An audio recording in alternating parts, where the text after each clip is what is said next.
Hi friends, இன்றைக்கி முட்டை குழம்பு எப்படி செய்யலான்ட்டு பார்க்கலாம். தேவையான பொருள்லாம் எடுத்து வச்சுக்கலாம். இப்போ கடாயில் எண்ணெய் ஊற்றிட்டு கடுகு ஜீரகம் போட்டு தாளிச்சிட்டு பூண்டு 5-6 பல் நறுக்கி போட்டுக்கலாம். இப்போ தேவையான அளவு வெங்காயம் கட் பண்ணி வச்சுருக்கிறத எடுத்து போட்டு நல்லா வதக்கணும். அது நல்லா வதங்கினோடனே தக்காளியை ஆட் பண்ணிக்கலாம். தக்காளி நல்லா எண்ணெய் பிரிஞ்சு வர வரைக்கும் வதக்கணும்.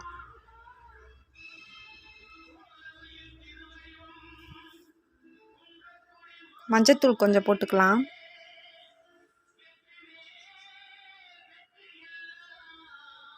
இப்போ நல்லா வதங்கிருச்சு. இப்போ குழம்பு மசாலா போட்டுக்கலாம்.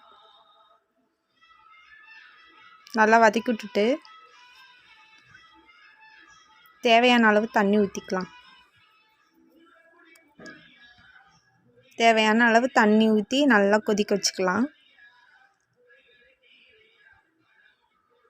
இப்போ நல்லா கொதித்து எண்ணெய் பிரிஞ்சு வரும்போது முட்டையை ஒரு கரண்டியில் உடச்சி ஊற்றி அதில் கலராமல் தனித்தனியாக அலாக்க ஊற்றி எடுத்துக்கலாம்.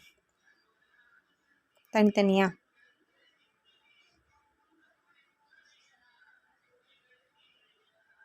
பெரிய கரண்டியில் முட்டையை உடச்சி ஊற்றினோம்னா அது கீழே எல்லாம் ஒழுகாது.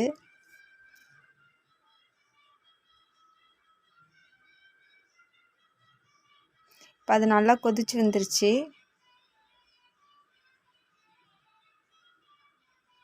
இப்போ அது நல்லா வெந்துருச்சு. அடியில் கிளறி இப்போ சப்பாத்திக்கு சுவையான முட்டை குழம்பு ரெடி.